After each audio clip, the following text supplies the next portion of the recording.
Guys, ഈ ക്ലാസ്സിൽ Indian contract ആക്ടിൻ്റെ specific contracts എന്ന് പറഞ്ഞ ആ ഒരു ടോപ്പിക്കാണ് നമ്മൾ എടുക്കാൻ പോകുന്നത്. ഞാൻ കോൺട്രാക്റ്റിൻ്റെ ക്ലാസ്സിൽ ഞാൻ പറഞ്ഞായിരുന്നു ഇന്ത്യൻ കോൺട്രാക്ട് ആക്ട് രണ്ടായിട്ട് നമുക്ക് തിരിക്കാമെന്ന് പറഞ്ഞു. ഒന്നാമത്തെ കാര്യം എന്ന് വെച്ച് കഴിഞ്ഞാൽ general principles of laws of കോൺട്രാക്റ്റും, രണ്ടാമത്തെയാണ് സ്പെസിഫിക് കോൺട്രാക്ട്സും. ഇനി specific contracts section 124 to 238 124 section തൊട്ട് 238 സെക്ഷൻ വരെയാണ് കോൺട്രാക്റ്റിൻ്റെ സ്പെസിഫിക് കോൺട്രാക്ട്സിനെ കുറിച്ച് പറഞ്ഞിരിക്കുന്നത്. ഈ സ്പെസിഫിക് കോൺട്രാക്ട്സ് 5 തരത്തിലുള്ള സ്പെസിഫിക് കോൺട്രാക്ട്സിനെ കുറിച്ചാണ് നമ്മൾ പറഞ്ഞത്.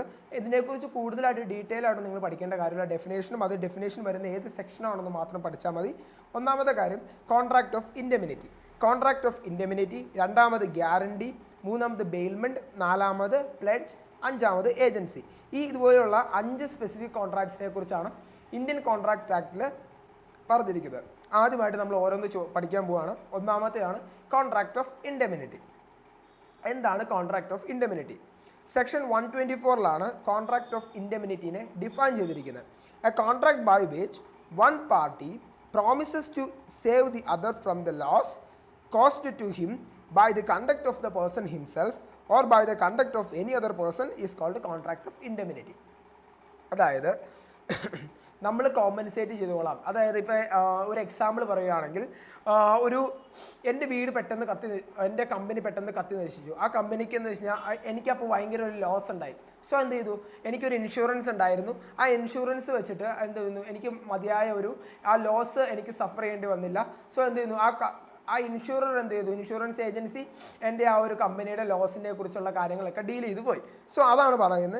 അപ്പം അങ്ങനെയുള്ള അവിടെ ആരാണ്, ആ കമ്പനി എൻ്റെ ലോസ് കോമ്പൻസേറ്റ് ചെയ്യുന്നു. സോ അതിനെയാണ് നമ്മൾ കോൺട്രാക്ട് ഓഫ് ഇൻഡെമിനിറ്റി എന്ന് പറയുന്നത്. A contract by which one party promises to save other from the loss caused by him or by any other person.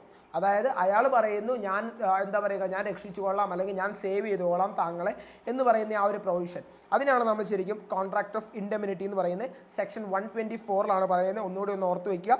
A contract by which one party promises to save other from the loss caused to him or by the conduct of the promiser himself or by the conduct of any other person is called as contract of indemnity. ഇനി the person who gives indemnity is called indemnifier. ആരാണോ indemnity കൊടുക്കുന്നയാൾ, അയാളെ നമ്മൾ എന്ത് പറയുന്നു, അങ്ങനെയുള്ള ആളെ ഇൻഡെമിനിഫയർ എന്ന് പറയും. ഇനി and the person whose protection is given, ആർക്കാണോ ആ പ്രൊട്ടക്ഷൻ കിട്ടിയത് അയാളെ നമ്മൾ ഇൻഡെമിനിഫൈഡ് ഹോൾഡർ അല്ലെങ്കിൽ ഇൻഡെമിനിഫൈഡ് എന്ന് വിളിക്കും. ഇൻഡെമിനിറ്റി ഹോൾഡർ ഓർ ഇൻഡെമിനിഫൈഡ് എന്ന് വിളിക്കും. ഓക്കെ, സോ ആരാണ് ഇൻഡെമിനിഫൈഡും അതുപോലെ തന്നെ ഇൻഡെമിനിഫയറും ആരാണെന്നുള്ള കാര്യം ഒന്ന് ഓർത്ത് വയ്ക്കുക. The person who gives the indemnity is called indemnifier and the person whose protection it is given is called indemnity holder or indemnified. Okay, ഇനി രണ്ടാമത്തെ കാര്യമാണ് കോൺട്രാക്ട് ഓഫ് ഗ്യാരണ്ടി. എന്താണ് ഇതിനകത്ത് കോൺട്രാക്ട് ഓഫ് ഗ്യാരണ്ടിയിൽ എന്താണെന്ന് നിങ്ങൾ പഠിക്കേണ്ട.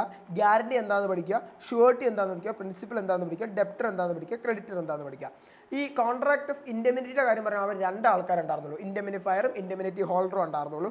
ബട്ട് കോൺട്രാക്ട് ഓഫ് ഗ്യാരണ്ടിയിൽ ഒരു surety വരും, അതുപോലെ തന്നെ പ്രിൻസിപ്പൽ ഡെപ്റ്റർ വരും, അതുപോലെ തന്നെ ഒരു ക്രെഡിറ്റർ വരും.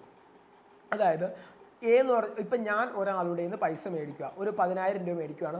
അപ്പോൾ എൻ്റെ എന്താ പറയുക, അപ്പം ഞാനാണ് ആര്, ഡെപ്റ്റർ. ഇനി പൈസ തരുന്നത് ബി ആണെന്ന് വെച്ചോ, അതാണ് ക്രെഡിറ്റർ. ഇനി സി എന്ന് പറഞ്ഞ ഒരാളുണ്ട്. സി എന്താണ്, ഷുവർട്ടിയാണ്. ഷുവർട്ടി എന്ന് പറയുമ്പോൾ ഞാൻ ആ പൈസ തന്നില്ലെങ്കിൽ, ഒരു പക്ഷേ എനിക്ക് ആ പൈസ തരാൻ പറ്റിയില്ലെങ്കിൽ മറ്റേ സി പറയാണ് ഐ വിൽ റീപേ, ഞാൻ താങ്കൾക്ക് ആവശ്യമായ പണം തന്നുകൊള്ളാം എന്ന് പറയുന്ന ആ ആളെയാണ് നമ്മൾ ഷുവർട്ടി എന്ന് പറയുന്നത്. സോ പ്രിൻസിപ്പൽ ഡെപ്റ്റർ ആരെന്ന് വെച്ചാൽ കടം മേടിക്കുന്ന ആൾ, ക്രെഡിറ്റർ എന്ന് പറഞ്ഞാൽ പൈസ കൊടുക്കുന്നയാൾ, അതുപോലെ തന്നെ ഷുവർട്ടി എന്ന് പറയുന്ന ആരാണ്, ഷുവർട്ടിയാണ് പൈസ കൊടുക്കുന്നയാൾ. പൈസ അതായത് ഡെപ്റ്ററിന് ഫെയിൽ ആയി കഴിഞ്ഞ് കഴിഞ്ഞാൽ കോമ്പൻസേറ്റ് ചെയ്ത് പൈസ കൊടുക്കുന്നയാളാണ് ഷുവർട്ടി. സോ ഷുവർട്ടിക്കാണ് total responsibility when the principal debtor fails to pay. അതായത് പ്രിൻസിപ്പൽ ഡെപ്റ്റർ പൈസ കൊടുക്കാൻ എന്താ പറയുക സമ്മതിക്കില്ല അല്ലെങ്കിൽ പൈസ കൊടുക്കാൻ സാധിച്ചില്ല എങ്കിൽ ആർക്കാണ് റെസ്പോൺസിബിലിറ്റി വരുന്നത്, ഷുവർട്ടിക്കാണ് റെസ്പോൺസിബിലിറ്റി വരുന്നത്.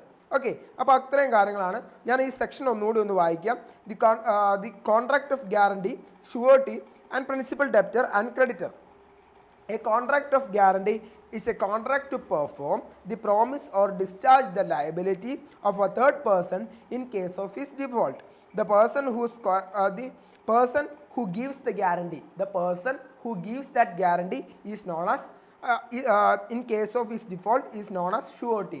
ആരാണോ അവിടെ ഗ്യാരണ്ടി കൊടുക്കുന്നത്, ഞാനിത് അടച്ചുകൊള്ളാം എന്ന് പറഞ്ഞ് ഗ്യാരണ്ടി കൊടുക്കുന്ന ആളാണോ അയാളാണ് surety. The person in respect of whose default the guarantee is given is called principal debtor.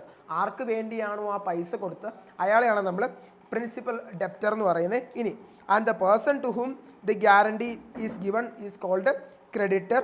A guarantee may be oral or written. Guarantee എങ്ങനെയൊക്കെ ആവാം, ഓറലുമാകാം റിട്ടേണുമാകാം എന്നുള്ള കാര്യം ഓർത്ത് വയ്ക്കാം.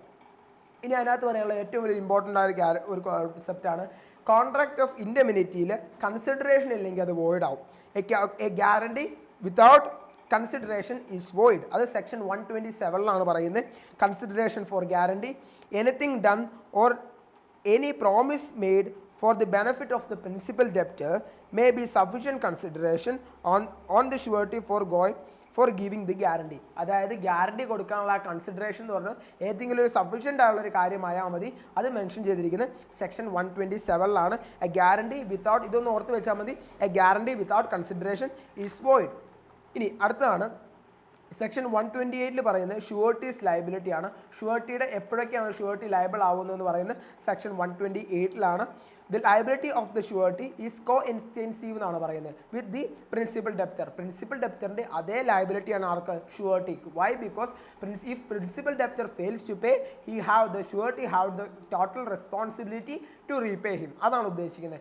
സെക്ഷൻ 128 പറയുന്നത് ഷുവർട്ടിയുടെ ലയബിലിറ്റി ഏത് എക്സ്റ്റെൻറ്റ് വരെയാണ്, പ്രിൻസിപ്പൽ ഡെപ്റ്ററിൻ്റെ അതേ കോഎക്സ്റ്റെൻസീവായിട്ട്. കോഎക്സ്റ്റെൻസീവ് എന്ന് പറഞ്ഞാൽ അതുപോലെ തന്നെ എന്നൊക്കെയുള്ള അർത്ഥം, അതുപോലെ ഒരുമിച്ച് നിൽക്കുന്ന അതുപോലെയുള്ള ആ ഒരു അർത്ഥം വരുന്നതാണ് കോഎക്സ്റ്റെൻസീവ്. സോ പ്രിൻസിപ്പൽ ഡെപ്റ്ററിൻ്റെ അതേ റെസ്പോൺസിബിലിറ്റിയാണ് ആർക്ക്, ഷുവർട്ടിക്കും ഉള്ളവർക്ക് അറിയാത്തുക. Unless the otherwise is provided in the contract. അല്ലെങ്കിൽ എന്ന് വെച്ചാൽ കോൺട്രാക്റ്റിൽ നേരത്തെ എഴുതി ചെട്ടിപ്പെട്ടിരിക്കണം ഇതുപോലെ ഒന്നും അല്ല ലയബിലിറ്റി, ഷുവർട്ടിയുടെ ലയബിലിറ്റി എന്നറിയപ്പെടുന്നു. ബട്ട് ജനറലി സ്പീക്കിംഗ് പ്രിൻസിപ്പൽ ഡെപ്റ്ററിൻ്റെ അതേപോലെ തന്നെ കോഎക്സ്റ്റെൻസീവ് ആയിരിക്കും ഷുവർട്ടിയുടെ ലയബിലിറ്റി. ഓക്കെ, അപ്പോൾ നമ്മൾ ഈ ക്ലാസ്സിൽ പഠിച്ചത് രണ്ട് ലയബിലിറ്റിയെ കുറിച്ചാണ്. കോൺട്രാക്ട് ഓഫ് ഇൻഡെമിനിറ്റിയും അതുപോലെ തന്നെ ഗ്യാരണ്ടിയെ കുറിച്ചാണ് നിങ്ങൾ പഠിച്ചതെന്ന് വിചാരിക്കുന്നു. Okay, thank you.